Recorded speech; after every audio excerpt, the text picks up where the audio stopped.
¿Cómo les va? Estamos acá en la Cámara de Diputados, en el Congreso de la Nación, en el Salón de la Juventud Néstor Kirchner, con alguien que apreciamos mucho, alguien que es un poco la referencia obligada para que le peguen y también para muchos que los siguen, digamos, en esta construcción que es la Cámpora, que es el diputado nacional Andrés El Cuervo, hincha de San Lorenzo, Larroque. Muchas gracias, Cuervo, por recibirnos.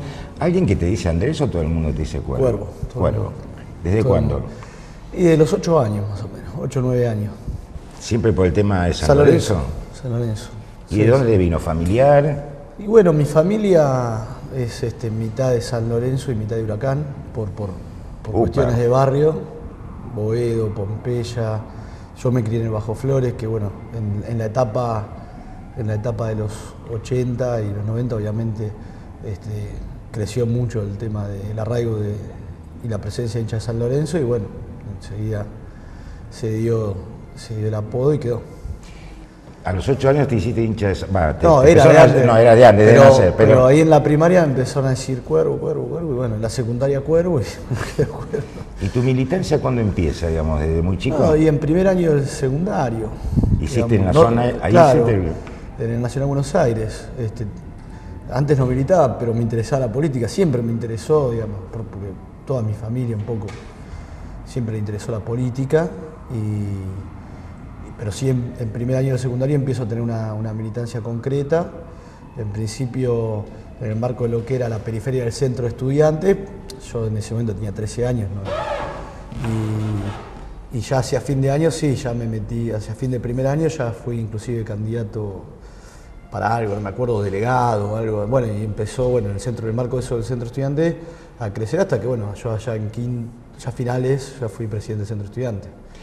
Vos sabés que el otro día, bueno, sí, por supuesto, Gabriel Mariotto decía que la política es algo que uno empieza, digamos, del momento que se involucra y es un militante político, va desde que el momento que uno tiene esa revelación o esa vocación o esa voluntad y que no termina nunca más allá de los cargos, ¿no? Un poco haciendo referencia a algunas, vos que sos diputado nacional, pero por Capital Federal, algunos personajes para mí nefastos y complicadísimos, como Mauricio Macri y esta nueva estrella de la nadería, que es María Eugenia Vidal, ¿no? Que con esa carita de yo no fui, bueno, dice cualquier cosa y se saca los problemas de encima, y que creen que es que la política dura en el tiempo que están en los cargos y que después se ocupan de otra cosa o antes de otra cosa.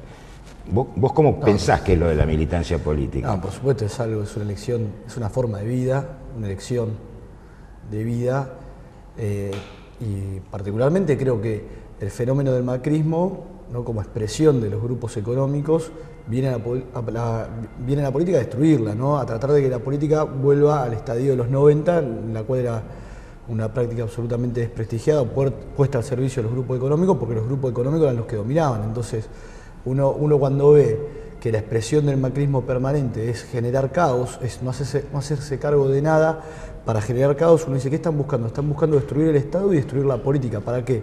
Para que de ese prestigio vuelvan a tener el control los sectores económicos. Entonces, por esa razón es que Macri puede decir, o María Eugenia Vidal, que ellos están de manera pasajera en esto, porque en realidad lo que quieren es destruir a la política para volver a gobernar desde su sector natural, que son los grupos económicos y el poder económico.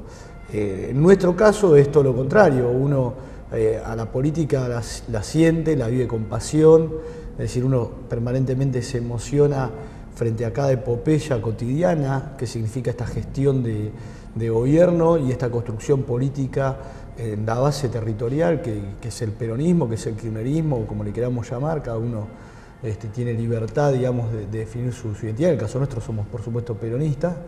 Y estamos viviendo una épica que nos recuerda los grandes momentos de la historia argentina, y lo vivimos con mucha felicidad, sabiendo que faltan muchas cosas para realizar, pero entendiendo que en la realización y en la lucha cotidiana por llevar adelante esos objetivos, nosotros somos felices en el marco de la militancia. Yo siempre digo, yo no tengo ya un amigo que no sea militante, pero no porque todos los compañeros, por suerte, han abrazado la participación política por lo que significa este auge de la militancia. A mí en los 90 prácticamente no tenía amigos en la militancia, porque es decir, claro, la militancia era una expresión muy marginal, muy reducida. Y yo siempre cuento, yo tenía que explicar qué íbamos a hacer nosotros, por ahí en su momento la Villa 20 de Lugano, que digamos los sábados en principio, después empezamos a ir todos los días, o todo momento libre que uno tenía, o por lo menos yo y un grupo de compañeros lo íbamos a dedicar a nuestro espacio de militancia territorial, que en ese momento era la Villa 20, y después se fue expandiendo, ¿no? Entonces en ese momento yo tenía que explicarle a un montón de mis amigos por qué no iba a su cumpleaños, por qué no iba a un partido de fútbol o a tal evento por ahí que en el grupo de amigos era algo que no se podía faltar, pero que uno tenía prioridades y tenían que ver con la militancia y con la construcción colectiva. Obviamente no teníamos un proyecto general, un proyecto político que nos pudiera contener a todos. Resistíamos al neoliberalismo. Claro. Entonces, ahora, cuando se puede dar vuelta esta historia a partir del 2003 y se puede construir un paradigma y un proyecto de país, uno empieza a encontrar que muchos amigos que en aquel momento eran indiferentes o quizás por ahí hasta compartían alguna lógica de la antipolítica, empiezan a comprender por qué la política está metida en la vida cotidiana de todos y por qué es la herramienta de transformación. Bueno, eso está en las antípodas del pensamiento macrista. Cuervo, vos decías que tus amigos no hay ninguno que no esté, digamos, comprometido políticamente de alguna manera, pero también ha pasado un fenómeno por reacción, siempre a partir de la reacción, que algunos amigos que uno tenía, que opinan y que están en contra, han dejado casi hasta de saludar o de hablar. Ha habido, y no es porque uno no los quiere integrar o puede hacer un pequeño espacio, digamos, decir, bueno, vamos a hablar de fútbol, vamos a hablar de esto, sino que ellos nos empiezan a considerar, a los que somos militantes, los que estamos dentro del movimiento nacional y popular, prácticamente como si fuéramos marcianos, como gente contagiosa. Son ellos los que nos separan a veces, algunos de ellos, ¿o no? Sí, yo eso lo veo por ahí con la generación nuestra, o por lo menos con la gente que yo conocía de siempre, de mi generación, es como que me la vuelvo a encontrar y me sorprende porque me la encuentro en actos, ¿entendés? Y de repente digo, ¿qué haces vos acá?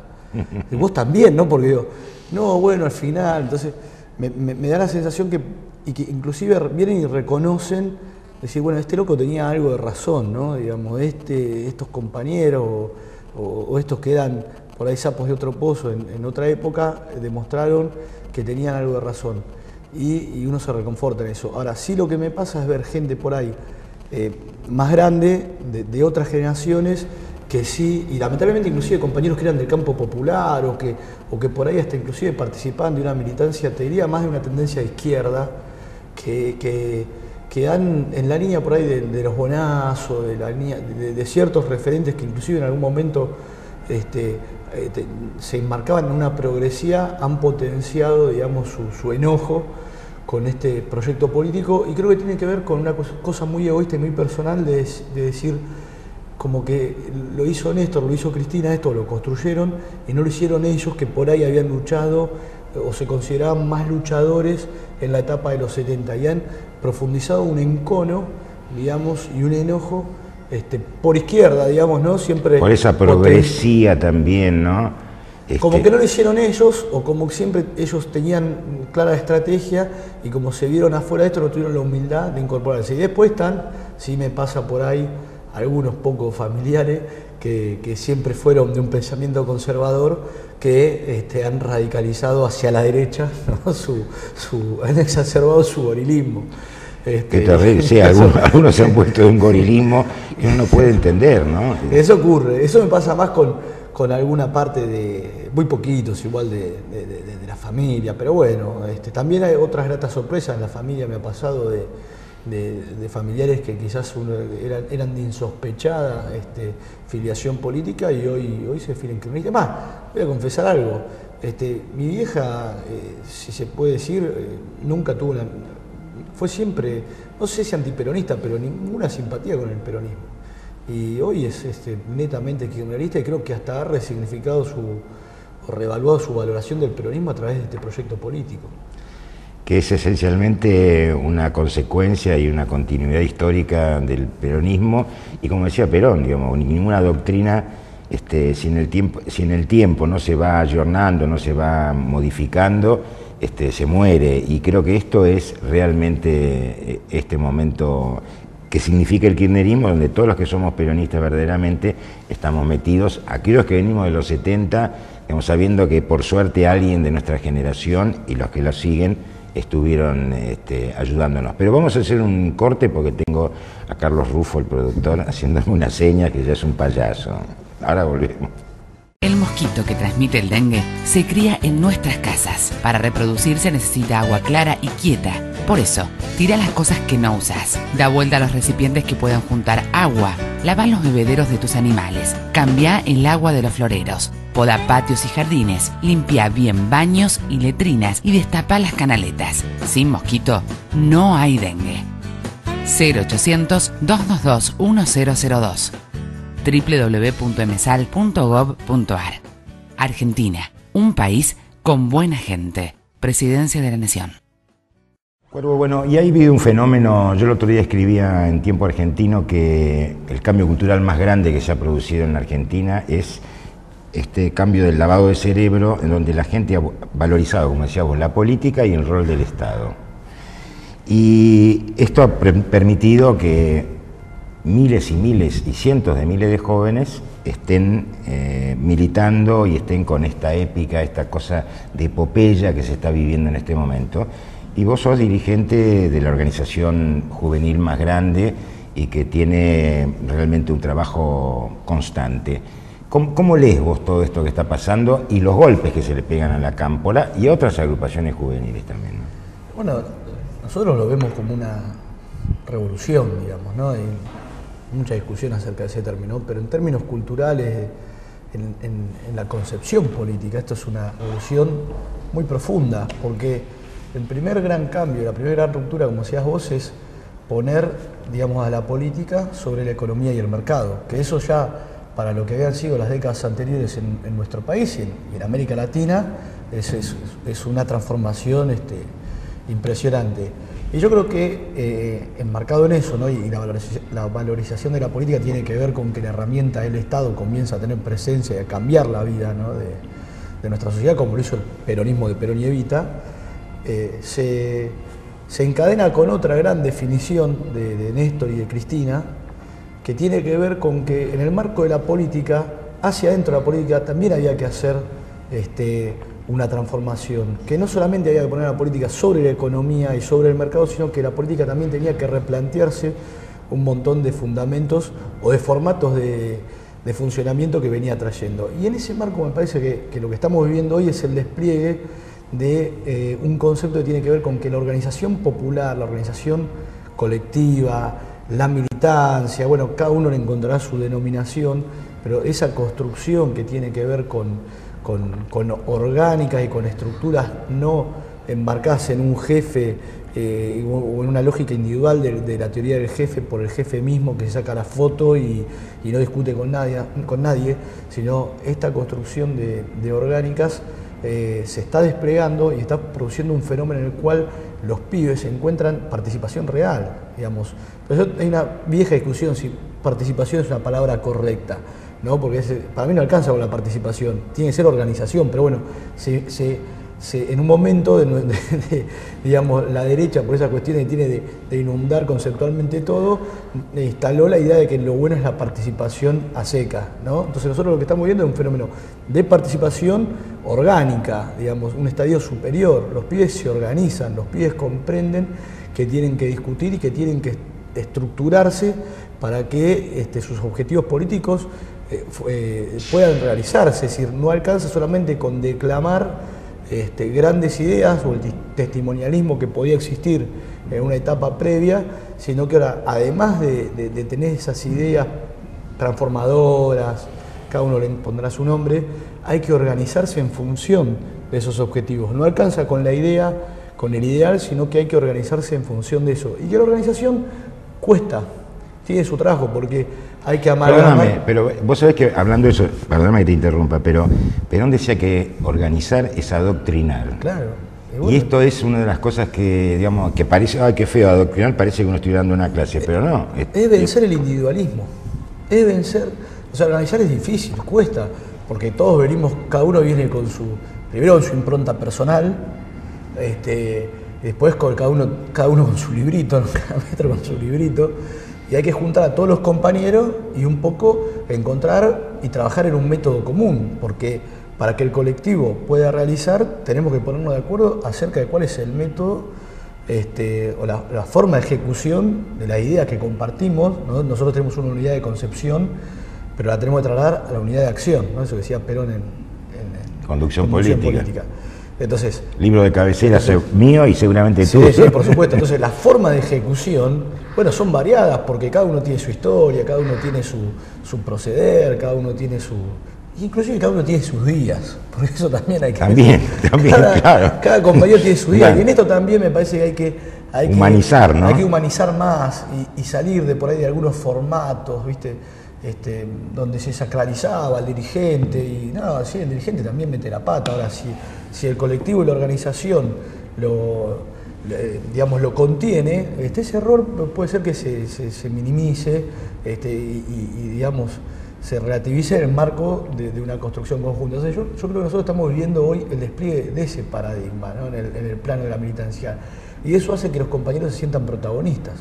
Y también hay otra cuestión, otro ejemplo de conducción política, el ejemplo de Epaminondas, ¿no? El general Tebano, ¿no? Que decía, porque también, si todos quieren ser protagonistas de todo y número uno, vamos a la pelea individual, de que todos quieren estar en la foto, todos quieren cerrar el acto, todo. Entonces el ejemplo de Epaminondas, ¿qué planteaba? El general Tebano, que el tipo nunca había perdido ninguna batalla, era un general brillante, y una vez que la pierde, la condena, digamos, por la derrota, es que tiene que encargarse de la limpieza de Tebas. Bueno, cuenta la historia que Tebas nunca estuvo tan impecable y limpia como en el momento que le tocó limpiar. Tener otra Entonces, tarea. ¿Qué quiere decir eso? Que uno tiene que serle útil al conjunto en donde le toque. Y esto también es algo que se aplica en la gestión del gobierno y en la concepción que tiene Cristina, y Néstor la tenía, por supuesto, del Estado. Es decir, cada uno tiene que hacer bien lo que le corresponde, porque esto es una construcción colectiva donde todos aportamos. Entonces, si a un compañero lo mandan a una tarea determinada, y bueno, tiene que ir ahí contento y feliz y hacerlo lo mejor posible, y eso va a ser lo que le garantice después, por ahí, que se le adjudique o se le proponga otra tarea que puede ser quizás más amable o más afable. Pero uno tiene que estar preparado para jugar el rol que le toque. Creo que en eso también nosotros, y esto sí la cámpora es importante, remarcar un sentido tiene la cámpora. Hoy la cámpora no depende de ningún dirigente, Entonces, hoy la cámpora ya expresa un concepto en sí, ¿no? una idea de la política, y además somos muchos compañeros, inclusive con roles de responsabilidad. Y hoy puedo estar yo, Guado, Cabandier, Octavi, Recalde, Mayra, no sé, Julián Álvarez, tantos compañeros que hay. Y quizás que decir, bueno, che, se fue o no estaba ahí, y esto va a seguir funcionando, y la idea no va a cambiar. Entonces creo que eso es un gran logro de la historia de Cristina, porque la verdad es que nosotros de alguna manera fuimos una generación huérfana en términos políticos hasta que encontramos a ellos. Vos sabés que siempre me contaba o cuenta Carlos Tomada que apenas asumió, en un momento estaba en el despacho y Néstor le puso una mano en el hombro, mirando por la ventana, estaba mirando la Plaza de Mayo, y le dijo: Carlos, lo que yo quiero es que cada día cuando termines hayas hecho una acción que beneficie a los trabajadores. Esta idea de la responsabilidad y del objetivo también me hizo pensar, hablando de trabajo y hablando de lo que decías vos y la renovación, a partir, digamos, lo he pensado de antes, pero a partir de lo que para mí ha sido la traición de Moyano al movimiento nacional y popular, es la poca renovación generacional que hay en el sindicalismo. Bueno, primero esa frase que dice Carlos Tomada la repitió la presidenta, la planteó semana a la presidenta, ¿no? Todos los días hacer algo para el pueblo argentino. Y yo creo que eso tiene que ver con la épica de la construcción y de la gestión, y que es cotidiana, son ladrillitos que se ponen todos los días, y uno cuando se quiere acordar ya hay un edificio. Construyó el Taj Mahal, ¿viste? Claro, ¿qué sé yo? y antisísmico. Pero además. Todos los días ponerle un poquito, ¿no? Entonces, Perón también decía, la obra de arte está en las realizaciones y no en las concepciones. Entonces, es un principio que siempre hay que tener presente. Me parece que el sindicalismo, parte del sindicalismo argentino, pero decís que ha confundido el camino en este último tiempo. Yo lo que dije yo, perdóname, Cuervo, es que lo ha traicionado. Bueno, lo ha traicionado. Pero vos sos un político. No, sí, por supuesto que eso está claro. Digo, que lo ha confundido, quiero decir, porque sí. Ha confundido los caminos, está viendo la realidad desde otro lugar, y creo que eso también tiene que ver a esto donde iba, ¿no? A que me parece que han perdido esta idea de todos los días hacer algo, todos los días construir algo por los trabajadores, por el pueblo, de tener una lógica de aplicación al trabajo y a la gestión. Y me parece que han caído en una trampa que tiene que ver con los delirios personales, ¿no? Con concepciones liberales e individuales de qué tiene que ser uno en la política. Sí. Entonces, de repente, hipotecar todo este momento político, todo este proyecto para querer ser gobernador, presidente o lo que sea, porque en el fondo hay una discusión muy personal, digo, que ha tenido todo el resto de las observaciones y apreciaciones que se pueden hacer, pero que además para mí tienen una raíz que hay que poner en discusión.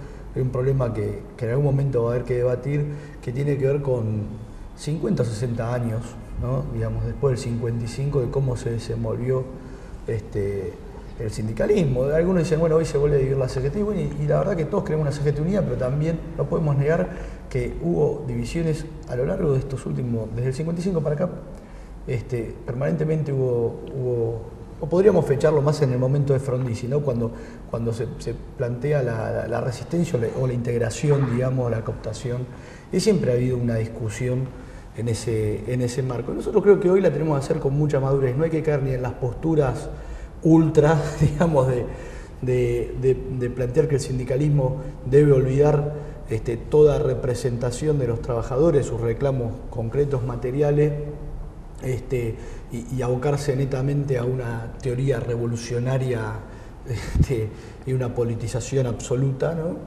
Pero tampoco el sindicalismo puede olvidarse que se desarrolla en un país, en un modelo de país. Entonces no pueden olvidar lo que pasó en los 90, donde había un país destruido, donde había gremios como la UOM y el ESMATA que prácticamente habían desaparecido, y lo que está ocurriendo. Entonces hay que buscar, como en tantas cuestiones, hay que buscar un punto de equilibrio en la historia argentina. La historia argentina siempre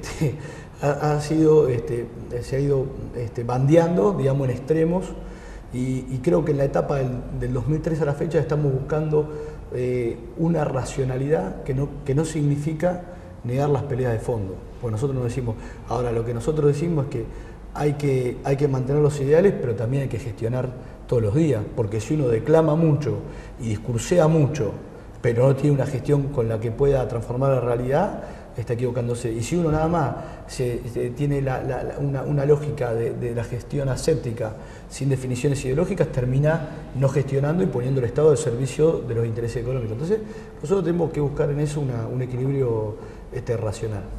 Cuervo, dame la mano. Gracias. Gracias por todo y por recibirnos aquí y por, bueno, con fuerza y adelante, que sos un referente importante para muchos, jóvenes o no jóvenes, o de los que fuimos jóvenes en los 70 también nos sentimos muy representados por vos y por toda la organización. Bueno, muchas gracias. Gracias, viejo. Chao.